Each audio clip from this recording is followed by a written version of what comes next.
Bible సమయం గంభీర సమయం వచన పరంపర ధ్యానాంశ సమయం బైబిల్ సమయం గంభీర సమయం దైవ సన్నిధికి అనుబంధ సమయం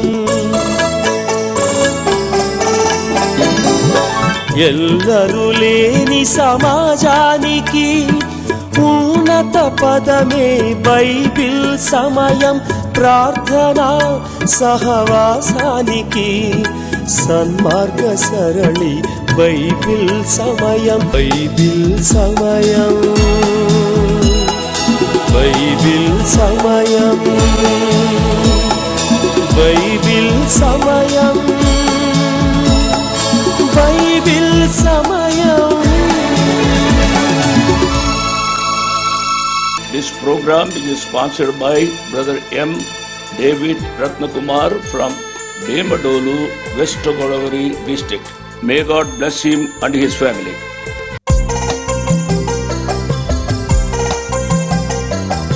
అపోస్తలుల కార్యాల గ్రంథం ఆది శిష్యుల కార్యాల ఘనము అపోస్తలుల కార్యాల గ్రంథం ఆది శిష్యుల కార్యాల ఘనము పరిశుద్ధాత్మ ప్రేరణ ధైర్యం సత్య సువార్త ప్రారంభ స్వరము క్రైస్తవ సంఘ ఆరంభ దినము పెంతెకొస్తు పండుగ పునాది దినము రోమా సామ్రాజ్యపు ముగింపు మూలం క్రీస్తు రాజ్య విస్తరణకు ప్రారంభము అపోస్తలుల కార్యాల గ్రంథం అపోస్తలుల కార్యాల గ్రంథం. Good evening, praise the Lord. దేవుని నామానికి స్తోత్రం. దేవుని యొక్క కృపా వాక్యాన్ని చెప్పడానికి నాకు, దేవుని యొక్క కృపా వాక్యాన్ని వినడానికి మీకు ప్రభువారు దయచేసిన ఈ సమయాన్ని బట్టి ఆ ప్రభువారికి నిండు హృదయంతో నేను స్తుతులు స్తోత్రాలు చెల్లిస్తున్నాను. మానవుని యొక్క జీవితము క్షణభంగురం. ఎప్పుడు ఏమి జరుగుతుందో మనకు తెలియదు. పిల్లలు పుడుతున్నారు, కొంతమంది అనారోగ్యంగా ఉంటున్నారు, అనారోగ్యంగా ఉన్నారు, అంకుల్ ప్రార్థన చేయండి అనే కొద్ది రోజుల్లో మరణించింది అనే వార్త వింటున్నాం. కొంతమంది ప్రీ మెచ్యూర్డ్ బిడ్డలు పుట్టడం ద్వారా తల్లిదండ్రులు చాలా బాధలు పడుతున్నారు. ఇంతగా పెంచి పెద్ద చేస్తారు బిడ్డలను, కానీ పెద్దవారైన తరువాత బిడ్డలు కొంతమంది ఇష్టానుసారంగా జీవిస్తూ ఉన్నారు. చాలా విచారకరమైన సంగతి. నేను పదే చెబుతున్నాను, వయస్సులో పెరుగుతున్న బిడ్డలు తల్లిదండ్రులను సన్మానించాలి, తల్లిదండ్రులను ప్రేమించాలి. ఏ బిడ్డలైతే తల్లిదండ్రులను సన్మానిస్తారో ప్రేమిస్తారో ఆ బిడ్డలు తప్పనిసరిగా దీవించబడతారు. వారికి వారు ఆశీర్వాదంగా ఉంటారు, అనేకులకు ఆశీర్వాదకరంగా ఉంటారు, పెంచిన తల్లిదండ్రులకు ఆశీర్వాదకరంగా ఉంటారు. వారు వెళ్తున్న సంఘానికి సమాజానికి వారు దీవెనకరంగా ఉంటారు. కాబట్టి నా ప్రియ బిడ్డలారా, మీరు చిన్న వయసులోంచే దేవుని యందు భయభక్తులు కలిగి ఉండడం మీరు అభ్యాసం చేసుకునే వాళ్ళని ప్రభు పేరిట నేను మనవి చేస్తున్నాను.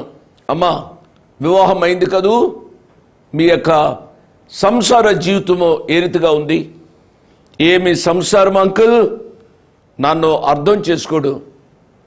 వాళ్ళ అమ్మ, వాళ్ళ నాయన, వారి అక్కలు చెల్లెండ్రు, అన్నలు తమ్ముళ్ళు మాటే వింటాడు. నన్ను అసలు ప్రేమించడు. వారి పుట్టింటికి తీసుకుని వెళ్తాడు, నన్ను ఒక సర్వెంట్ లాగా వాళ్ళు ట్రీట్ చేస్తారు అనే పాపలు కూడా ఉన్నారు. కొంతమంది అంకుల్, మా అత్తమామలు తల్లిదండ్రుల కంటే బాగుగా చూసుకుంటారు అనే యవన బిడ్డలు కూడా ఉన్నారు. జీవితము ఒక మిశ్రమ అనుభవం. ఎవరి జీవితాలు ఏ రీతిగా ఉంటున్నాయో నాకు తెలియదు, కానీ నేను చెప్పేది ఏమిటనగా మీ యవన ప్రాయంలో రక్షింపబడాలి. మీరు రక్షింపబడితే పరిశుద్ధాత్మ దేవుడే మీ పరిస్థితులను బట్టి మీకు బోధిస్తాడు అనే విషయాన్ని నేను జ్ఞాపకం చేస్తున్నాను. ప్రియ ఎవరు బిడ్డలారా, మీకు వివాహమైన తదుపరి మీరిద్దరూ బాగుగా ఉండాలి. మీరిద్దరూ ఏక శరీరము అనే సత్యాన్ని మర్చిపోవద్దు. మీ తల్లిదండ్రులు ఉన్నారు, మీకు తోబుట్టులు ఉన్నారు, నేను కాదనటంలే, ఇరుపక్షాలుగా ఉన్నారు. అయినప్పుడు కూడా మీ ఇద్దరు శాంతి సమాధానాలతో ఉంటేనే గాని ఇరుపక్షాల కుటుంబాలను మీరు ప్రేమించలేరు. కాబట్టి మీ ఇద్దరు శాంతి సమాధానాలతో ఉండాలని నేను మనవి చేస్తున్నాను. వివాహమైన కొద్ది రోజులకు నెలలకే అప్పుడే విడాకులు తీసుకోవాలని కొంతమంది ప్రయత్నం చేస్తున్నారు. విడాకులు తీసుకోవడానికి కారణాలు ఏమిటో నాకు తెలియదు, కానీ ఏది ఏమైనప్పుడు కూడా విడాకులు తీసుకోవడం అంత సమంజసం కాదు అనే విషయాన్ని నేను జ్ఞాపకం చేస్తున్నాను. దేవుడు ఏ రీతిగా మిమ్మల్ని జతపరిచాడు, పరిశుద్ధుల సముఖంలో దేవుని యొక్క ఎదుట ఏ ప్రమాణాలు మీరు చేశారో ఆ ప్రమాణాలకు మీరు నిలబడి ఉండాలి అని ప్రభు పక్షంగా నేను మనవి చేస్తూ ఉన్నాను. వాక్యం వింటున్నా దేవుని యొక్క బిడ్డలారా, దేవుని యొక్క పరిచర్యకు మీరు సహాయపడాలి. పేద బిడ్డలకు సహాయపడాలి, విధవరాండ్రకు, అనాథులకు సహాయపడాలి. యేసు అనుచరుల పరిచర్యకు మీరు సహాయపడుతున్న విధానాన్ని బట్టి నేను ప్రభువారిని స్తుతిస్తున్నాను, మిమ్మలను అభినందిస్తున్నాను, మిమ్మలను ఒక పెద్దవానిగా తండ్రిగా దీవిస్తున్నాను. దేవుడు మిమ్మలను మీ కుటుంబాలను నిండారుగా దీవించునుగాక. మీ కొరకు యేసు అనుచరులుగా ప్రతిరోజు ప్రార్థన చేస్తున్నాం. శనివారం ముఖ్యంగా మీ కొరకు దినమంతా ప్రార్థన చేస్తున్నాం. మీ యొక్క ప్రార్థనా మనవులు ఒక ఉత్తరం ద్వారా తెలియపరచుమని ప్రత్యేకంగా నేను మనవి చేస్తూ ఉన్నాను. ఇక ప్రార్థన చేసుకుని వచ్చిన వెంబడి వచనాన్ని మనం ధ్యానం చేసుకుందాం. తలలు వంచండి, కళ్ళు మూసుకునండి, వీలున్న వారు దయచేసి మోకరించండి. ప్రార్థన చేస్తున్నాను. కృపా సత్య సంపూర్ణుడు అయిన మా ప్రియ పరలోకపు తండ్రి, వందనాలు, స్తోత్రాలు. నీ కుమారుడు మా రక్షకుడు యేసు ప్రభువారిక అతి శ్రేష్టమైన నామంలో మీ కృపాసనాన్ని సమీపించే భాగ్యాన్ని ఈ సాయంకాలం వరకు మీరు మాకు ఇచ్చినందుకై వందనాలు, స్తోత్రాలు చెల్లిస్తున్నాం. నాయన, ఉదయకాలం నుంచి మా ప్రియులు అనేక మంది వాక్యం ప్రచురిస్తూ ఉండగా విన్నారు. నాయనా, వాక్య ప్రకారము జీవించడానికి సహాయం చేయమని అడుగుతున్నానైనా. ఏయో సిద్ధాంతాలు పద్ధతుల మీద కాకుండా మీ వాక్యము ఉన్నది ఉన్నట్లుగా జీవించడానికి సహాయపడమని అడుగుతున్నాం నాయనా. అనారోగ్యంగా ఉన్నవారిని దయతో ముట్టి స్వస్థపరచుమని అడుగుతున్నాం నాయనా. క్యాన్సర్ వ్యాధి చేత నాయనా, ఆయా దీర్ఘకాల వ్యాధుల చేత బాధపడుతున్న ప్రియులను మీ ప్రేమగల హస్తాల చేత ముట్టి వారిని స్వస్థపరచుమని అడుగుతున్నాం నాయనా. పేదవారి కొరకు ప్రార్థన చేస్తున్నాం, అనాథులైన బిడ్డల కొరకు ప్రార్థన చేస్తున్నాం, విధవరాండ్రైన మా యొక్క బిడ్డల కొరకై ప్రార్థన చేస్తున్నావు నాయనా. భార్యలను పోగొట్టుకున్న ప్రియా తమ్ముళ్ళ కొరకై, బిడ్డల కొరకై ప్రార్థన చేస్తున్నావు నాయనా. నాయనా, యేసు అనుచరుల బైబిల్ సమయం కార్యక్రమం అనేకులకు ఆశీర్వాదకరంగా ఉండడానికి సహాయపడమని అడుగుతున్నాం. ప్రభువా, ఈ రాత్రి నాతో మాట్లాడండి, మాతో మాట్లాడండి. మీ వాక్య ప్రకారము జీవించడానికి సహాయపడండి నాయనా. అగ్రిప్ప కొలువులో పౌలు గారి యొక్క జవాబు మేము వింటూ ఉండగా ప్రభువా, పౌలు గారికి ఇచ్చిన ధైర్యం మీరు మాకు అనుగ్రహించండి ప్రభువా. పౌలు గారి యొక్క భక్తి మా యొక్క జీవితాల్లో అలవర్చుకోవడానికి సహాయపడండి నాయనా. వాక్యాన్ని వినడం మాత్రమే కాకుండా వాక్య ప్రకారం జీవించే కృప మీరు మాకు అనుగ్రహించండి. ఘనత, మహిమ, ప్రభావాలు నీ కుమారుడు మా రక్షకుడు యేసు ప్రభువారి ద్వారా మీరే పొందుమని యేసు ప్రభువారి పుణ్యనామున స్తుతించి ఘనపరిచి వేడుకున్నాము తండ్రి. ఆమెన్, ఆమెన్ అని నాతో చెప్పిన మీ అందరికీ నా ప్రత్యేక వందనాలు. మంచిది. అపోస్తుల కార్యముల గ్రంథం 26వ అధ్యాయము మీ ముందు ఉంచుకోనండి. గత పాఠంలో అపోస్తుల కార్యముల గ్రంథం 25వ అధ్యాయాన్ని నేను ముగించాను. ఫేస్తు గారు అంటున్నాడు అగ్రిప్ప రాజుతో, అపోస్తుల కార్యముల గ్రంథం 25వ అధ్యాయము 24వ వచనం. అందుకు ఫేస్తు, అగ్రిప్ప రాజా, ఇక్కడ మాతో ఉన్న సమస్త జనులరా, మీరు ఈ మనుషుని చూస్తున్నారు, అనగా పౌలు గారిని మీరు చూస్తున్నారు. యెరూషలేములోను ఇక్కడను యూదులందరూ వీడిక బ్రతకదగడని వారి మీద ఏమేమో నేరాలు మోపుతూ వచ్చారు. ఇతడు మరణమునకు తగిన ఏ నేరము లేదని నేను ఘంటాపదంగా చెబుతూ ఉన్నాను. ఇతడు చక్రవర్తి ఎదుట చెప్పుకుందును అన్నాడు కాబట్టి ఆయన దగ్గరకు పంపించడానికి నేను ఇష్టపడ్డాను. ఇతని యందు మరణానికి తగిన హేతు ఏమీ లేదు కాబట్టి అతను గూర్చి ఏమి చెప్పాలో నాకు అర్థం కాలేదు. ఇతను గూర్చి మన ఏలిన వారి పేర వ్రాయుటకు నాకు నిశ్చయమైనది ఏది కనబడలేదు. కానీ మీ ముందు కూడా ఏదో చెప్తాను అన్నాడు కాబట్టి ఆ మాటలు విన్న తదుపరి నేను ఏదైనా రాయాలని నేను ఇష్టపడుతున్నాను అని అగ్రిప్ప రాజుతో అక్కడ చేరిన కొద్ది మందితో ఈ యొక్క ఫేస్తు చెప్పాడు అండి. ఖైదీ మీద మోపబడిన నేరములను వివరింపకుండా అతని పంపుట యుక్తము కాదని నాకు తోచుచున్నదని చెప్పాడు. అప్పుడు అగ్రిప్ప గారు పౌలు గారిని చూచి మాట్లాడడం అనే దానితో 26వ అధ్యాయము ప్రారంభించబడింది. 25వ అధ్యాయ సమీక్ష నేను చెబుతున్నాను. కొద్దిగా ఈ సమీక్ష నేను చెప్తాను. 1, ఫేస్తు వలె మనుషుల పేరు సంపాదించుకోవడానికి ప్రయత్నం చేయవద్దు. ఫేస్తు గారు విడిచిపెట్టాలి అని అంటే విడిచిపెట్టవచ్చు, కానీ మనుషుల పేరును సంపాదించుకోవడానికి అతడు ప్రయత్నం చేశాడు. మనం కూడా మనుషులను ఒప్పించాలని, మనుషులను మెప్పించాలని ఏవేవో కార్యాలు చేయవద్దు అని ప్రభు పేరిట నేను జ్ఞాపకం చేస్తున్నాను. మనుషుల మెప్పు కొరకు ఈనాడు ఏమేమో వాక్యానుసారం కాని స్వస్థతలు మనం చేస్తూ ఉన్నాం. ఇది అద్భుతమని ఏమో చెబుతూ ఉన్నాం. మనుషులను మభ్యపెట్టే కార్యాలు ఈ దినాల్లో కొద్దిమంది చేస్తూ ఉన్నారు. ఆలోచించాలి, దేవుని యొక్క కార్యమేనా ఇది అన్నట్టుగా ఈనాడు మనుషులు మనను ప్రశ్నిస్తూ ఉన్నారు. నా ప్రియులరా, మనం ఏది చేసినా దేవుని వాక్యానికి సరిపోవాలి. నీ యొక్క ఆర్గ్యుమెంటుకు సరిపోతే కాదు, దేవుని యొక్క కృపా వాక్యానికి సరిపోవాలి అనే సత్యాన్ని నేను జ్ఞాపకం చేస్తున్నాను. నెంబర్ 1. నెంబర్ 2, మనకు సమయము దొరికినప్పుడల్లా పౌలు గారు వలె ఎవరి ఎదుటైనా దేవుని గూర్చి సాక్ష్యము చెప్పడానికి తీర్మానం చేసుకున్న వాళ్ళని ప్రభు పేరిట నేను మనవి చేస్తున్నా.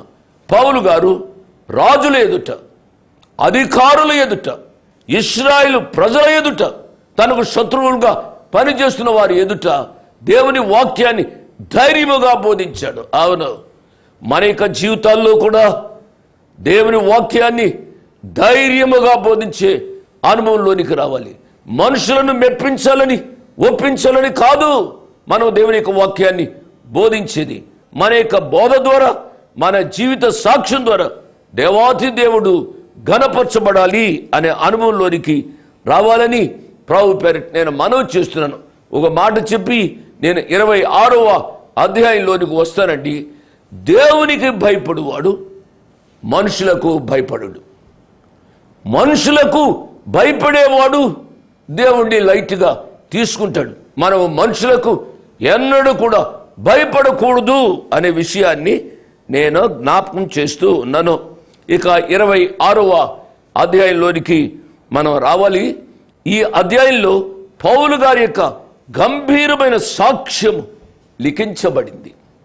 పౌలు గారి యొక్క సాక్ష్యాన్ని వింటున్నప్పుడు మన రోమాలు పైకి వస్తాయండి. ఎంత గొప్ప సాక్ష్యం! ఒకనాడు క్రైస్తవుల ఇండ్లలో చొరబడి స్త్రీలను, పురుషులను బయటకు ఈడ్చి నానా ఇబ్బందులకు గురి చేసిన వాడు ఈనాడు ఆ దేవుని కొరకు ఎంత ధైర్యంగా, బలీయమైన రీతిగా సాక్ష్యం ఇస్తున్నాడు. చదువుతున్నప్పుడు ప్రభువును మనము స్తుతించకుండా ఉండలేము. మన యొక్క జీవితాల్లో కూడా ఎన్ని కష్టాలు నష్టాలు వచ్చినా ఆ ప్రభు కొరకు జీవించడానికి ధైర్యంగా ఉండాలని ప్రభు పేరు నేను మనవి చేస్తున్నాను. 26వ అధ్యాయము బైబిల్ తెచ్చారు కదా, మొదటి వచనం. అగ్రిప్ప పౌలును చూచి, నీ పక్షమున చెప్పుకొనుటకు నీకు సెలవైనది అనేనో. అప్పుడు పౌలు చేయి చాచి ఎలాగూ సమాధానము చెప్పాను. పౌలు గారి యొక్క జీవితంలో ఈ సన్నివేశము చాలా ప్రాముఖ్యమైనది. అగ్రిప్ప రాజు పౌలు గారి యొక్క మాటలు వినబోతున్నాడు.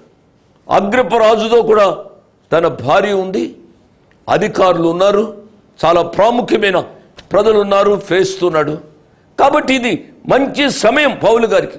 ఎందుచేతనగా రాజుల ఎదుట, అధికారుల ఎదుట ఆయన సాక్ష్యాన్ని ఇవ్వబోతున్నాడు. 2-3 వచనాలు.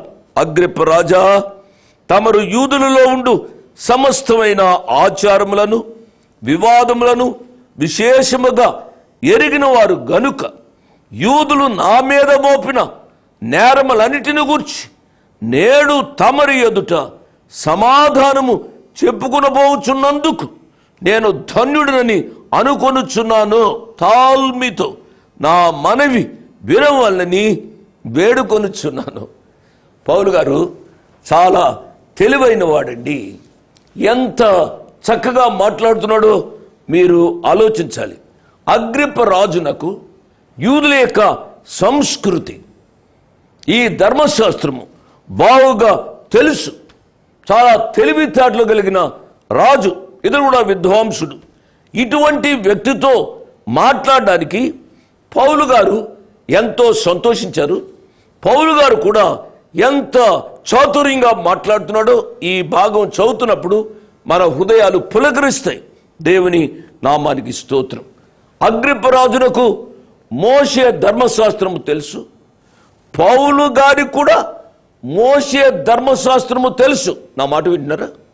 అగ్రిప్ప రాజునకు మోషే ధర్మశాస్త్రం తెలుసు, పౌలు గారికి మోషే ధర్మశాస్త్రము తెలుసు. కానీ వీరి యొక్క ఆధ్యాత్మిక ప్రవృత్తి తేడాగా కనబడుతుంది. పౌలు గారు ఒక కోణంలోంచి ఆయన అర్థం చేసుకుంటున్నాడు. అగ్రిప్పరాజు ఇంకొక కోణంలోంచి శారీరకంగా అర్థం చేసుకున్నాడు. పౌలు గారు ఆధ్యాత్మికంగా అర్థం చేసుకున్నాడు. మనం కూడా దేవుని యొక్క వాక్యాన్ని చదువుతున్నప్పుడు ఆధ్యాత్మిక దృష్టితో దేవుని వాక్యాన్ని ఆలోచించాలని మనవి చేస్తున్నాను. ఈ దినాల్లో కొంతమంది చెబుతూ ఉంటారు, అసలు ధర్మశాస్త్రం చదవలసిన పనే లేదు, పాత నిబంధన చదవద్దు, క్రొత్త నిబంధనే చదవాలి అని ఏమేమో చెప్తూ ఉంటారు. కాదు ప్రియులారా, పరిశుద్ధ గ్రంథము, పాత నిబంధన క్రొత్త నిబంధన కలయిక పరిశుద్ధ గ్రంథం. మనము పరిశుద్ధ గ్రంథాన్ని చదివేవారుగా ఉండాలని ప్రభు పేరిట నేను మనవి చేస్తున్నాను. పౌలు గారు ఎప్పుడైతే ఆయన రక్షింపబడ్డాడు, రక్షింపబడిన వెంటనే పౌలు గారు కృపామయుడైన యేసు ప్రభు వారిని అర్థం చేసుకున్నారు. యేసు ప్రభు వారిని అర్థం చేసుకోవడంలోనే ఒక వ్యక్తి యొక్క ఆధ్యాత్మిక జీవితము తెలుస్తోంది అనే విషయాన్ని నేను జ్ఞాపకం చేస్తూ ఉన్నాను. ఈ అగ్రిప్ప రాజుకు కృప అంటే ఏమిటో, కృపామయుడైన యేసు ప్రభు వారంటే ఏమిటో ఇతనికి తెలియదు. ఇప్పుడు పౌలు గారు ఆ ధర్మశాస్త్రమును ఎరిగిన అగ్రిప్ప రాజు ఎదుట సాక్ష్యమిస్తూ ఉన్నాడు. అక్కడ అనేక మంది ఉన్నప్పటికీ ఒక అగ్రిప్ప రాజుతోనే పౌలు గారు మాట్లాడడం గమనార్హం. అగ్రిప్ప రాజును ఉద్దేశించి పౌలు గారు మాట్లాడుతున్నాడు. మిగిలిన వారందరూ వింటూ ఉన్నారు. రాజుతో మాట్లాడుతున్నప్పుడు మిగిలిన వారు తప్పనిసరిగా వినాలి కదూ. ఈ సందర్భంలో పౌలు గారి యొక్క సంబోధన మనము అర్థం చేసుకోవాలి. ఏమని సంబోధిస్తున్నాడు అనగా అగ్రిప్ప రాజా అని సంబోధిస్తున్నాడు. పౌలు గారి యొక్క సంబోధనలో అగ్రిప్ప రాజు యొక్క విలువను పెంచుతున్నాడు అనే సత్యాన్ని మనము అర్థం చేసుకోవాలి. మనం కూడా ఇతరులకు, పెద్దవారికి సాక్ష్యం చెబుతున్నప్పుడు ఎదుటి వారి యొక్క వ్యక్తిత్వాన్ని అర్థం చేసుకుని సాక్ష్యం చెప్పాలి అని, దేవుని యొక్క వాక్యాన్ని బోధించాలని ప్రభు పేరిట నేను మనవి చేస్తూ ఉన్నాను. పౌలు గారు సాక్ష్యం ఇచ్చేటప్పుడు తనను తాను సమర్థించుకోవడంలే. ఆయన రాజుగారి కొలువులో సువార్తను ప్రకటిస్తున్నాడు. దేవుని నామానికి స్తోత్రం. మనం ఎక్కడ నిలబడినా దేవుని పక్షంగా తన కుమారుని యేసు ప్రభువాన్ని గూర్చిన సువార్త ప్రకటించవలసిన బాధ్యత మన మీద ఉంది అనే విషయాన్ని నేను జ్ఞాపకం చేస్తున్నాను. ఇంతవరకు యూదులు పౌలు గారి మీద మోపిన ఏ దోషాన్ని కూడా రుజువు చేయలేకపోయారు. చివరకు అగ్రిప్ప రాజు కూడా పౌలు గారి మాటలు విని ఈ విధంగా అంటున్నాడు, ఈ మనుషుడు కైసరు ఎదుట చెప్పుకొందును అనిన ఎడల ఇతన్ని విడుదల చేయడానికి నాకు ఏ విధమైన అభ్యంతరం లేదు అని చెప్పాడు. ఇతనిలో ఏ దోషము లేదు అని అగ్రిప్పరాజే సాక్ష్యమిస్తున్నాడు. ఇక్కడ వింతైన విశేషం ఏమిటి అంటే, పౌలు గారి వాదనను విన్న అధికారులు, రాజు ఆయనను శిక్షించలేకపోయారు సరిగదా, ఆయనను విడుదల కూడా చేయలేకపోయారు. చాలా విడ్డూరంగా కనబడుతుంది కదూ. ఇతనులో ఏ దోషము లేదు అన్నప్పుడు ఆయనను విడుదల చేయాలి. ఆయనను విడుదల కూడా చేయడంలే. ఎందుకు చేయడం లేదో వాక్యం వింటున్న వారు గ్రహించాలి. దేవుని యొక్క వాక్యం ఎన్నడూ కూడా అది తప్పిపోదు. ప్రియులరా, పౌలు గారు రోమా వెళ్ళాలి. ఆయన రోమా వెళ్ళాలి అని అంటే ఇక్కడ ఆయన విడుదల చేయబడకూడదు. అగ్రిప్ప రాజు కూడా ఇతనిని విడుదల చేయలేదు అనే సత్యాన్ని నేను జ్ఞాపకం చేస్తున్నాను. వీరిని ప్రభువారి కొరకు సంపాదించాలి అని వారి ముందు తన వ్యక్తిగత సాక్ష్యం చెబుతున్నాడు. ఆ మార్గము అనే అంశాన్ని చాలా తేట తెల్లముగా ఆయన చెప్తూ ఉన్నాడు. ప్రియులారా, ఆ మార్గను గూర్చి పౌలు గారు ఏం చెప్పారో వచ్చే పాఠంలో నేను జ్ఞాపకం చేస్తున్నాను. ఆ కాలంలో ఆ మార్గం అనే అంశము ఎక్కువగా చర్చ జరుగుతూ ఉండేది. కాబట్టి ఆ మార్గమే యేసు ప్రభువారు అని పౌలు గారు ఉద్ఘాటించేవారు. ఇప్పుడు పౌలు గారి ముందు ఎంతో వైభవముతో అలంకరించబడిన రాజు రాణిలు ఉన్నారు, అధికారులు ఉన్నారు, నిజ దేవుణ్ణి ఎరగని అన్యజనులు ఉన్నారు, జ్ఞానము గల పండితులు ఆ సమూహంలో ఉన్నారు. వీరి ఎదుట ఆయన సాక్ష్యాన్ని చెబుతూ ఉన్నాడు. 4వ వచనం, మొదటి నుండి యెరూషలేములో నా జనము మధ్యను బాల్యము నుండి నేను బ్రతికిన బ్రతుకు ఎలాంటిదో యూదులు ఎరుగుదురు అని చెప్పి తన సాక్ష్యాన్ని ఆయన ప్రారంభించాడు.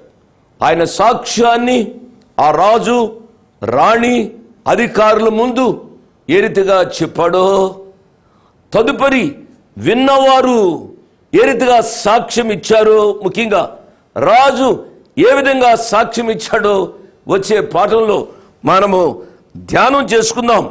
ఆ మాటలు చదువుతుంటేనే నాకు చాలా సంతోషమైంది. 28వ వచనం మచ్చుకు చదివి నేను ముగిస్తాను.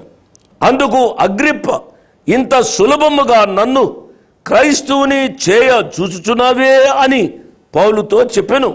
అందుకు పౌలు, సులభముగానో దుర్లభముగానో తమరు మాత్రము కాదు, నేడు నా మాట వినువారందరూ ఈ బంధకములు తప్ప నావలే ఉండునట్లు దేవుడు అనుగ్రహించును గాక.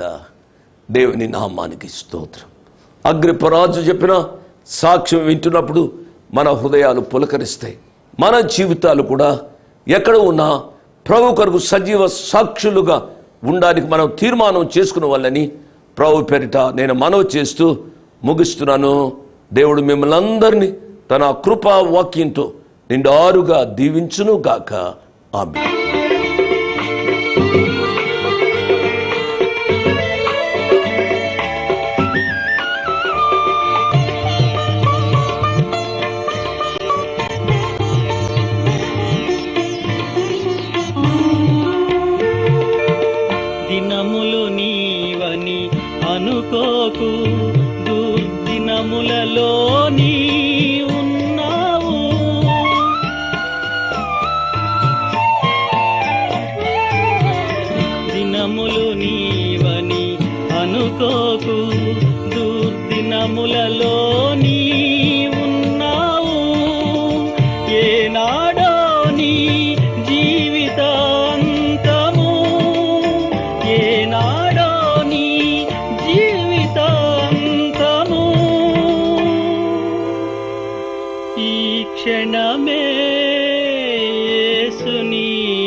బుడగ సమానము.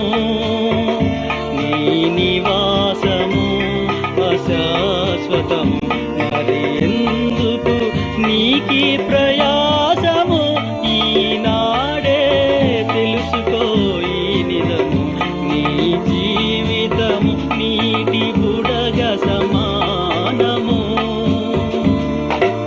ఇంతవరకు వాక్యాన్ని విన్నందుకు మీకు నా హృదయపూర్వక వందనాలు. ఒక ప్రత్యేకమైన మనవి చేయడానికి మరొకసారి మీ ముందుకు వస్తున్నాను. అదేమిటనగా, ఈ కార్యక్రమాన్ని నిర్వహించడానికి నేను ఎంతో ధైర్యం చేశాను అనే విషయాన్ని జ్ఞాపకం చేస్తున్నాను. డబ్బుండి కార్యక్రమాన్ని ప్రారంభించలేదు. నన్ను రక్షించి ఇంతవరకు పిలిచిన ప్రభు ఉన్నారు అని, తదుపరి విశ్వాసులైన మీరు ఉన్నారు అనే ధైర్యంతో ఈ కార్యక్రమాన్ని కొనసాగిస్తున్నాం. కాబట్టి ఈ కార్యక్రమానికి అయ్యే ఖర్చులో కొంత భాగమైన మీరు భరించాలని మనవి చేస్తున్నాను. ఒకరోజు కార్యక్రమానికి ఎంత ఖర్చు అవుతుందో ఆ విషయాలు మీరు తెలుసుకోవాలంటే దయతో నాకు ఫోన్ చేసి కానీ, ఆఫీసుకు ఉత్తరం రాసి కానీ తెలుసుకుని సహాయపడమని ఒక తండ్రిగా, దైవదాసునిగా, అంకులుగా మీకు మనవి చేస్తున్నాను. My address 1-1-214/2, flat number 505506. 1-1-214/2, flat number 505506. Prithvi Apartments Extension, Gate Nagar, Chikkarpalli, Hyderabad 20. దేవుడు మిమ్మల్ని నిండారుగా దీవించునుగాక. ఆమేన్.